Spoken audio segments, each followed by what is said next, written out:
الحمد لله حمدا كثيرا طيبا كما أمر ونشهد أن لا إله إلا الله وحده لا شريك له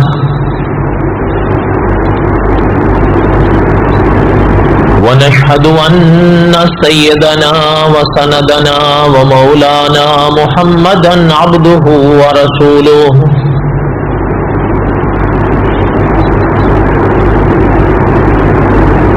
أما بعد أعوذ بالله من الشيطان الرجيم بسم الله الرحمن الرحيم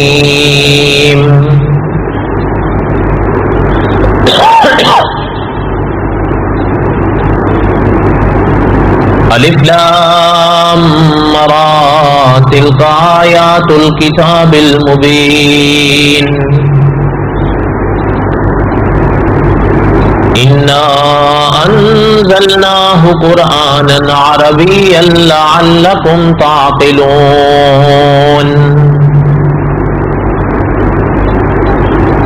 نحن نقص عليك أحسن القصص بما أوحينا إليك هذا القرآن وَإِن كُنتَ مِن قَبْلِهِ لَمِنَ الْغَافِلِينَ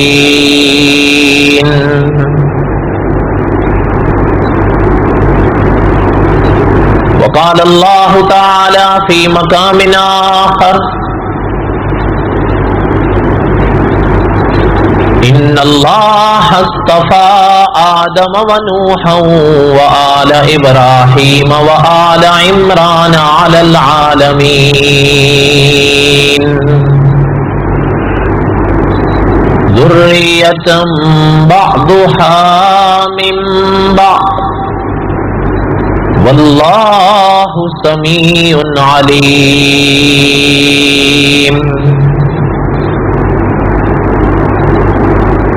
وقال النبي صلى الله عليه وسلم أنا آخر الأنبياء وأنتم آخر الأمم صدق الله العظيم وصدق رسوله النبي الكريم ونحن على ذلك لمن الشاهدين والشاكرين والحمد لله رب العالمين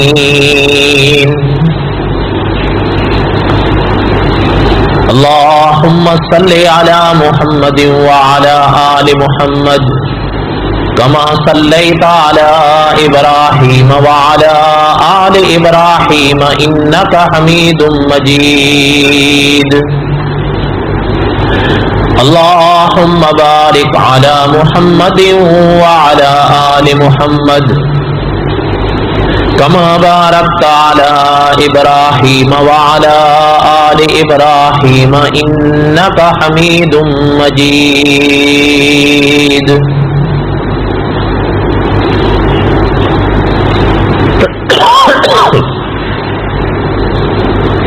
ہمہ قسم کی حمد و ثنا اللہ ذات لم یذل لا یزال کی پاک ذات کے لیے،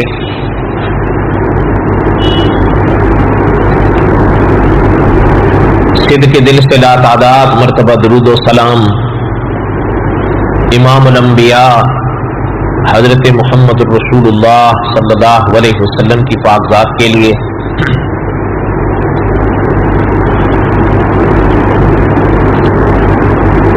قصص الانبیاء علیہ السلام کے اسباق ہم پڑھ رہے تھے۔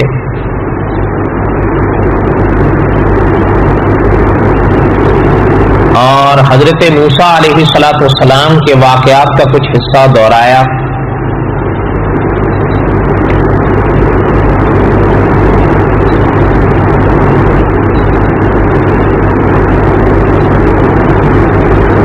ہم یہاں تک پڑھ پائے تھے کہ حضرت موسیٰ علیہ السلام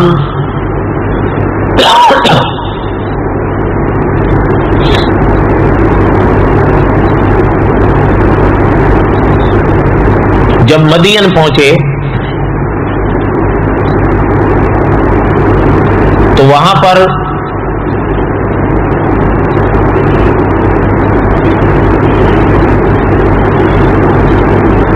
کچھ بکریوں کو حضرت نے پانی پلایا اور پانی پلا کر ان کو رخصت کیا. فسقى لهما ثم تولى الى الظل فقال رب انی لما انزلت الی من خیر فقیر.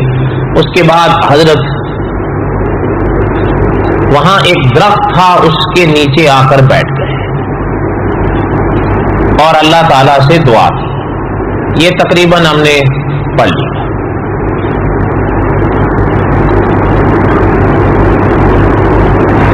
علماء نے لکھا ہے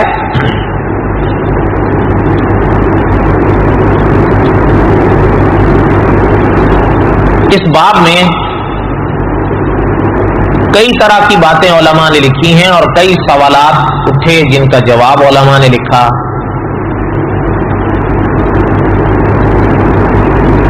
مثلا اس باب میں ایک سوال یہ پیدا ہوتا ہے, آپ کو یاد ہوگا ہم نے پڑھا تھا کہ حضرت موسیٰ علیہ الصلوۃ والسلام کے سوال کے جواب میں وہ جو لڑکیاں کھڑی تھیں انہوں نے جو جواب دیا تھا اس میں انہوں نے فرمایا تھا کہ وَأَبُونَا شَيْخٌ کبیر. اب یہ شیخ کبیر کون تھے؟ اس پر کافی لمبی چوڑی بحث ہے اور غالباً 5 بڑے اقوال ملتے ہیں جن کو مولانا حفظ الرحمان سے ہاروی رحمۃ اللہ علیہ نے قصص القرآن میں لکھا. 5. اب بہرحال اب وہ سارے تو پڑھنے نہیں, لیکن مولانا حفظ الرحمان سے وہ ہاروی رحمۃ اللہ علیہ نے وہ 5 اقوال لکھنے کے بعد حضرت نے فیصلہ اور رائے یہ دی ہے کہ شیخ کبیر کون تھے اس بات کو اللہ کے سپرد کیجیے. بس قرآن کہتا ہے وہ ابونا شیخ کبیر, بس بات ختم ہو.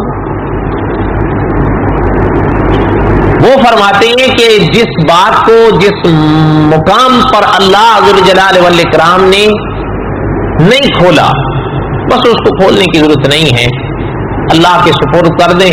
قرآن کہتا ہے وہ ابونا شیخ کبیر, تو بس وہ ابونا شیخ کبیر.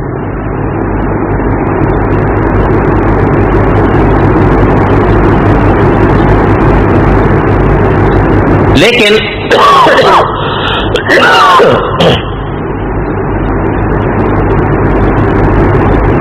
صاحب ہدایت کے چراغ مولانا عبد الرحمان صاحب رحمۃ اللہ علیہ نے اپنی کتاب ہدایت کے چراغ میں فیصلہ لکھا ہے, اور صاحب قصص الانبیاء نے بھی یہ بات لکھی ہے کہ بھئی بات یہ ہے کہ وہ ابونا شیخ کبیر. وہ شیخ کبیر کون تھے؟ فرمایا جمہور صحابہ اور جمہور مفسرین اس بات پر ہیں کہ وہ حضرت شعیب علیہ الصلوۃ والسلام تھے.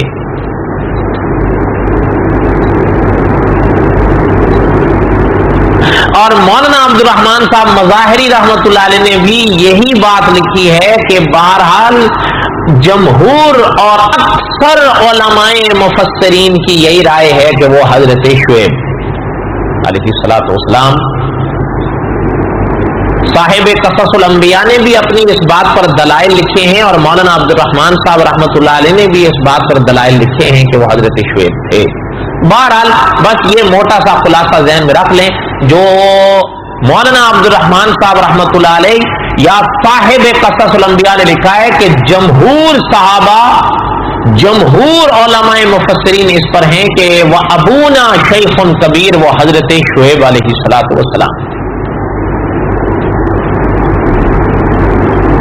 اور ہو سکتا ہے کہ آپ نے کہیں پڑھا ہو یا سنا ہو, علماء نے لکھا ہے کہ آپ صلی اللہ علیہ وسلم کی خدمت میں ایک دفعہ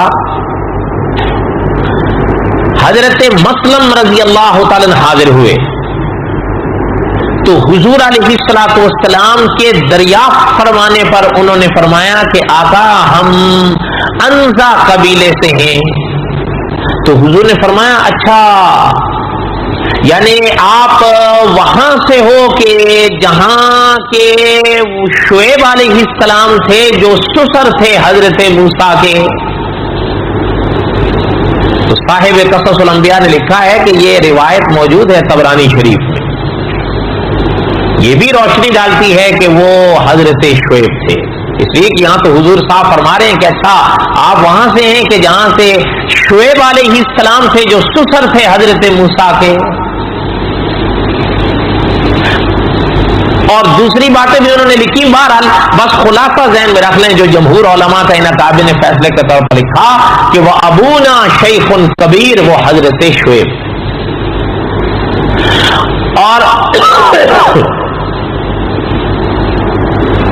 اور اکابر علماء مفسرین نے بھی اسی بات کو لکھا ہے. اور آپ کے اور ہمارے ملک کے مفتی اعظم ان کی عبارات بھی بڑی صاف ہیں اور ان کی عبارات سے بھی یہی مسئلہ معلوم ہوتا ہے کہ وہ ابونا شیخ کبیر، ان کے نزدیک بھی حضرت شعیب کی. تو بہرحال یہ میں نے تلخیص کر دی اس بحث کی. آگے پڑھیں. فَسَقَىٰ لَهُمَا ثم تولى الى الظل فقال رب اني لما انزلت الي من خير فقير. اس درخت کے نیچے حضرت موسیٰ علیہ السلام آ کر بیٹھے تھے. علماء مفسرین نے لکھا ہے کہ ایک دفعہ حضرت ابن مسعود رضی اللہ تعالی فلسطین جا رہے تھے. تو فلسطین جانے والے جس راہ پر حضرت چل رہے تھے ایک منزل ایسی آئی کہ وہاں سے ایک جانب 2 دن کے فاصلے پر مدین. تو حضرت ابن مسعود رضی اللہ تعالی نے سواری بھگائی مدین کی طرف. بھی وہیں چلیں مدین ہی دیکھتے جائیں. جب حضرت ابن مسعود رضی اللہ تعالی مدین پہنچے تو اب حضرت ابن مسعود تو حضرت ابن مسعود تھے رضی اللہ تعالی عنہ. جب وہاں پہنچے تو حضرت کو تو یہ آیت خوب یاد تھی. فَسَقَىٰ لَهُمَا ثُمَّ تَوَلَّىٰ إِلَى الظِّلِّ فَقَالَ رَبِّ إِنِّي لِمَا أَنزَلْتَ إِلَيَّ مِنْ خَيْرٍ فَقِيرٌ. کہ ایک درخت تھا جس کے نیچے حضرت کلیم علیہ السلام نے بیٹھ کر دعا مانگی تھی، سایہ لیا تھا، آرام کیا تھا. تو حضرت ابن مسعود رضی اللہ تعالیٰ جب مدین پہنچے تو وہاں کے لوگوں سے پوچھا کہ بھئی ہم آپ کی بستی میں آئے ہیں، ہم وہ درخت دیکھنا چاہتے ہیں جس درخت کے نیچے حضرت موسیٰ بیٹھے تھے اور اللہ تعالیٰ سے دعا مانگی تھی.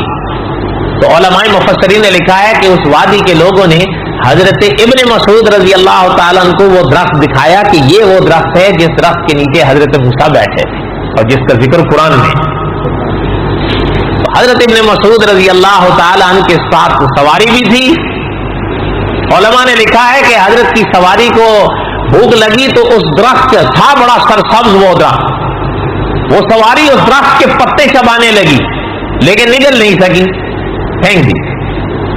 حضرت ابن مسعود رضی اللہ تعالی عنہ اس درخت کے نیچے بیٹھے اور حضرت موسیٰ علیہ السلام حضرت ابن مسعود رضی اللہ تعالی عنہ نے اس درخت کی زیارت کی اور جس درخت کے نیچے حضرت موسیٰ علیہ السلام بیٹھے تھے اس درخت کے پاس حضرت موسیٰ علیہ السلام کے لیے حضرت ابن مسعود نے دعا کی اور دعا کر کے واپس آئے.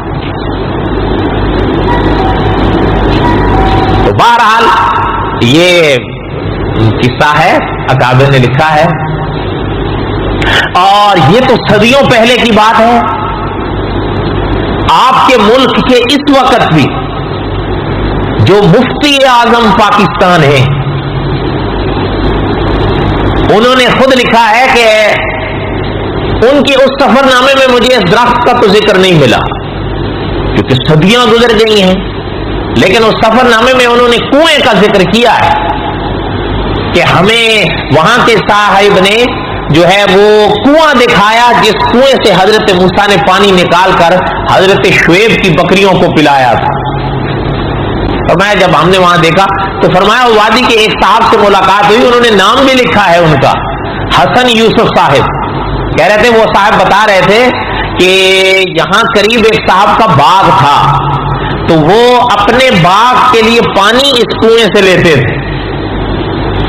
حضرت نے لکھا ہے کہ وہ صاحب بتا رہے تھے کہ اس کنویں سے پانی لے جا کر وہ اپنے باغ کو سیراب کرتے تھے۔ اس کنویں کے پانی میں اتنی برکت تھی کہ اس باغ کا ایک ایک سیب 1-1 کلو وزن کا پیدا ہوتا۔ یہ ان کی کتاب ہے اپنا انبیاء کی سرزمین، 3 صفحے کم 250 صفحے کی کتاب۔ نام یاد رہے گا، کیا نام ہے؟ انبیاء کی سرزمین۔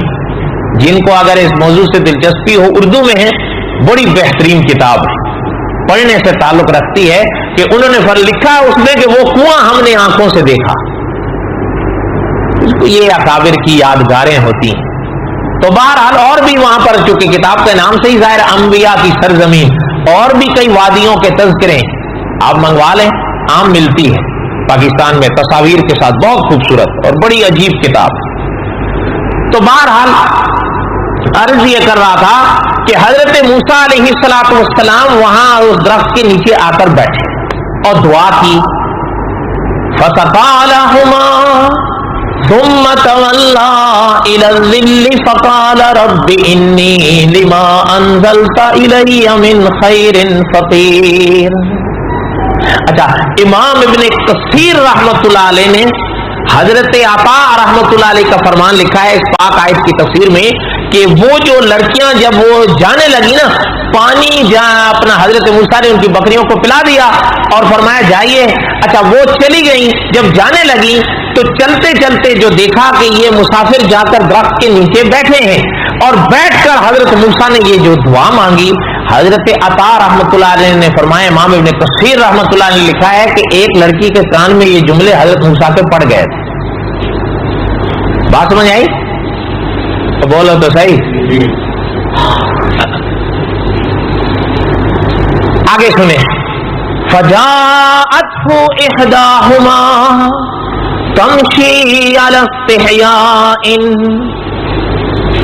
اچھا، قرآن پاک میں اللہ ذو الجلال والاکرام نے ارشاد فرمایا کہ فجاءته احداهما، ان دو میں سے ایک واپس آئی، لیکن علماء مفسرین نے لکھا ہے ایسے واپس نہیں آئی، گھر گئیں، لیکن والد محترم کو اپنا احساس ہوا کہ آج اپنے وقت سے پہلے آ گئی، خیر تو ہے۔ تو انہوں نے فرمایا کہ ابا بات یہ ہوئی، ہم تو انتظار میں ہی کھڑی تھی کہ کوئی اپنا وہ وہاں کے لوگ پانی پلا کر چلے جائیں تو پھر ہم اپنی بکریوں کو پانی پلائیں اور آئیں جو پانی بچ جائے۔ لیکن ہوا یہ کہ وہاں اتنے میں ایک مسافر آئے، انہوں نے ہماری حالت دیکھی، ہم پہ ترس آیا، تو وہ پتھر کہ جس کو 10 آدمی ہٹاتے تھے، تنہا اپنے ہاتھ سے ادھر کر کے ہماری بکریوں کو پانی پلا کر ہمیں رخصت کر دیا، اس لیے وقت سے پہلے آ گئے۔ علماء مفسرین نے لکھا ہے کہ حضرت شعیب علیہ السلام نے جب بیٹی کے الفاظ سنے تو فرمایا کہ ان کو لے آنا تھا تاکہ ہم ان کی مہمان نوازی کرتے۔ قاری عبداللہ عابد صاحب رحمۃ اللہ علیہ فرمایا کرتے تھے جو خدا کے نیک بندے ہوتے ہیں وہ مہمان نواز ہوتے ہیں۔ حضرت صحیح فرماتے تھے، غلط فرماتے تھے، اور آپ حضرات اچھا آپ تھوڑا مسئلہ گڑبڑ ہو گیا۔ اچھا، فرمایا کہ آپ ان کو لے آتی۔ قصہ مختصر یہ کہ یہاں سے علماء نے لکھا ہے کہ ان میں سے ایک گئی، علماء مفسرین نے ان کا نام بھی لکھا ہے، لیکن بہرحال قرآن تو خواتین کے نام نہیں لیتا ہے، یہ ہم کئی بار پڑھ لیے، قرآن میں بھی نہیں ہے، ان کا بھی نام نہیں ہے، تاریخ تفسیر کی کتابوں میں ہے، واللہ اعلم بحقیقت الحال، لیکن قرآن ان کا نام ذکر نہیں کرتا۔ فجاءته احداهما تمشي على استحياء. اچھا آپ حیران ہوں گے اللہ ذو الجلال والاکرام نے ان کے آنے کو بیان فرمایا ہے کہ وہ آئیں لیکن بڑے حیا کے ساتھ آئیں اور اپنا صاحب ہدایت کے چراغ مولانا عبد الرحمان صاحب رحمۃ اللہ علیہ تھے نا. ایک تو ان کی یہ کتاب ہے ہدایت کے چراغ, ایک اور ان کی کتاب ہے تعلیمات قرآنی. اس میں توجہ میری طرف رہے, ذہن ہٹے گا تو بات سمجھ نہیں آئی. اس میں حضرت نے 832 قرآن پاک کی آیات کا انتخاب فرمایا ہے جن سے آثار الاحسان کے مسائل نکلتے ہیں. آثار الاحسان سمجھتے ہیں آپ؟ آثار الاحسان اگر نہ سمجھیں تو الفاظ آسان کر دوں, پیری مریدی. اب تو سمجھ لو گے, بولو نا. پیری مریدی کو علامہ خالد محمود صاحب لکھتے ہیں آثار الاحسان, لیکن یہ تھوڑا شاید میرے اور آپ کے لیول سے اوپر کے الفاظ ہیں. پیری مریدی آسان ہے. مولانا عبد الرحمان صاحب رحمۃ اللہ علیہ نے تعلیمات قرآنی میں 832 قرآن پاک کی ایسی آیات کا انتخاب فرمایا ہے جن سے پیری مریدی کے مسائل نکلتے ہیں. پتہ چلتا ہے کہ جیسے فقہ قرآن و حدیث کا نچوڑ ہے, اسی طرح تصوف بھی قرآن و حدیث ہی کا نچوڑ ہے. اگر آپ کو اور ہمیں فقہ کی ضرورت ہے اور بالکل ہے, تو آپ کو اور ہمیں پیری مریدی جسے بیعت کا سلسلہ کہتے ہیں اس کی بھی ضرورت ہے. اور ایک جملہ اگر یاد رکھ سکیں تو پیری مریدی ہے کیا. ایک مولانا اشرف علی تھانوی رحمۃ اللہ علیہ کا جملہ بتاؤں, یاد رکھا ہے؟ بولو اگر یاد رکھ سکتے. حضرت رحمۃ اللہ علیہ نے یہ جملہ لکھا تھا, مفتی حسن صاحب رحمۃ اللہ علیہ کو. وہ اگر آپ ذہن میں رکھیں تو پیری مریدی سے آج جو لوگ متنفر ہیں, دیکھیں نوٹ اصلی بھی ہوتے ہیں, نوٹ نقلی بھی ہوتے ہیں. اس دنیا میں اللہ کے رسول سچے آئے یا نہیں آئے؟ میں آپ سے پوچھتا ہوں, جھوٹے بھی پیدا ہوئے یا نہیں؟ اور بولو تو صحیح. ہاں, تو کیا جھوٹوں کو دیکھ کے سچوں کا بھی انکار کر دو گے؟ بولو. اچھا, نوٹ اصلی بھی ہوتے ہیں نقلی بھی ہوتے ہیں, تو نقلی کی وجہ سے اصلیوں کو بھی پھاڑ دو گے؟ بولو. تو مجھے دے دینا اگر آپ کا کبھی دل پھاڑ دو. اچھا, دوائیں اصلی بھی ہوتی ہیں دوائیں, تو کیا نقلی کو دیکھ کے اصلی کھانی بھی چھوڑ دو؟ تو بھائی جھوٹوں کو دیکھ کر سچوں کا انکار, یہ تو کوئی معقول بات نہیں. صحیح بات ہے یا نہیں؟ مفتی حسن صاحب رحمۃ اللہ علیہ کو مولانا اشرف علی تھانوی رحمۃ اللہ علیہ نے لکھا تھا, فرمایا بھائی بات یہ ہے کہ بیعت مستحب ہے, اصلاح واجب ہے. مسئلہ سمجھ میں آ گیا؟ پتہ چلتا ہے بیعت کا شرعی حکم کیا ہے؟ بولو نا. لیکن اصلاح کیا ہے؟ اچھا, آپ بھی تو سمجھتے ہیں عشاء کے 4 فرض ہیں نا, 2 سنت ہیں, آگے کیا ہیں؟ وتر فرض ہیں یا واجب ہیں؟ تو واجب چھوڑ دیا کرو گے؟ پتہ چلتا ہے کہ اگر وتر پڑھنے ضروری ہیں تو اصلاح بھی ضروری ہے. اور اکابر نے لکھا ہے اس وجود کی اصلاح اطباء کے پیچھے چلنے کے بغیر عادتاً ممکن نہیں ہے. اسی طرح روح کی اصلاح صوفیاء کے پیچھے چلنے کے بغیر عادتاً ممکن نہیں.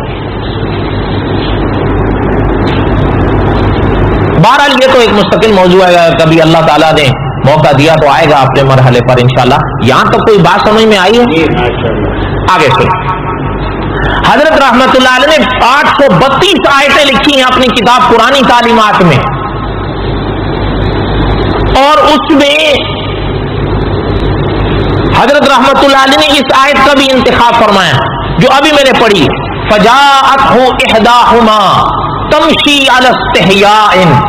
اس کتاب کی اس آیت کی تفسیر کے موقع پر مولانا عبد الرحمان صاحب رحمۃ اللہ علیہ نے لکھا ہے کہ علماء مفسرین نے حضرت عمر رضی اللہ عنہ کا فرمان لکھا ہے کہ جب یہ محترمہ خاتون آئی تھی حضرت موسیٰ کو بلانے کے لیے تو فرمایا اپنے چہرے کو اپنی آستین سے چھپا لیا تاکہ یہ دیکھیں نہیں.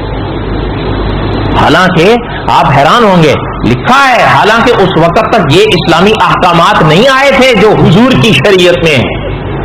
حضور صلی اللہ علیہ وسلم تو بعد میں پیدا ہوئے, یہ واقعہ تو پہلے کا ہے, لیکن پتہ چلتا ہے کہ پردے کے احکامات اور اہمیت ان اقوام میں شرفاء میں تب بھی تھی. ٹھیک ہے, بات سمجھ میں آ گئی.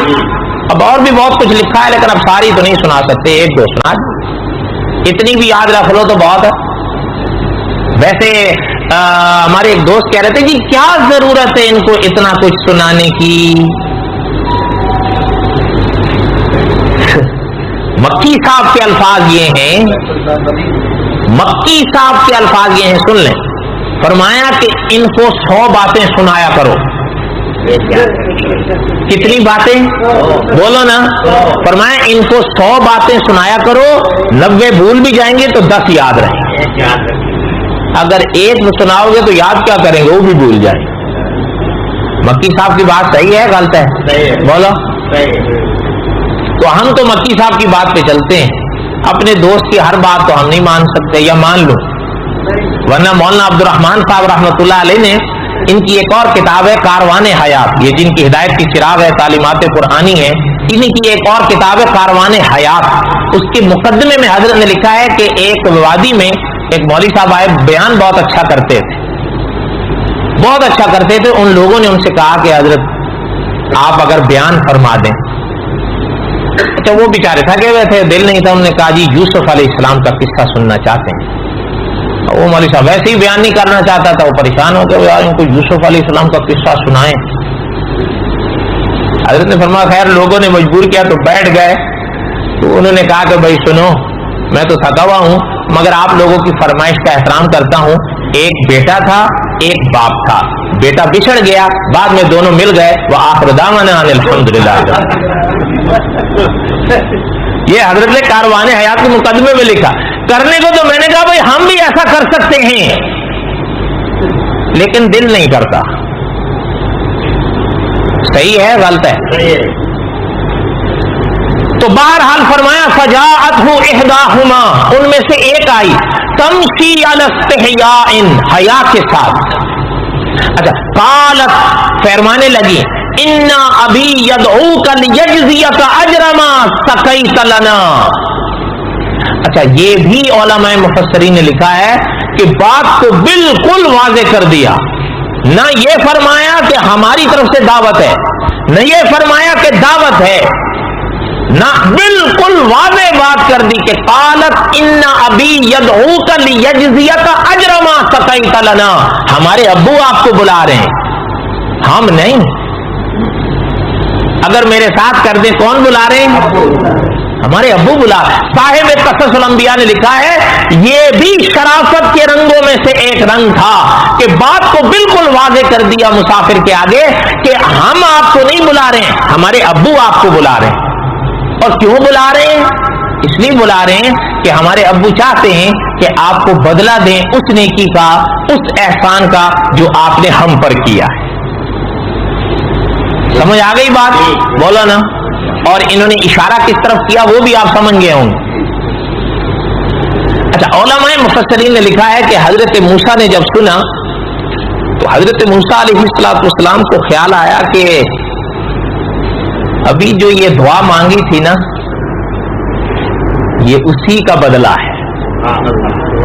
اگر نہیں جاؤں گا تو اس دعا کو اس نعمت کی ناشکری ہوگی.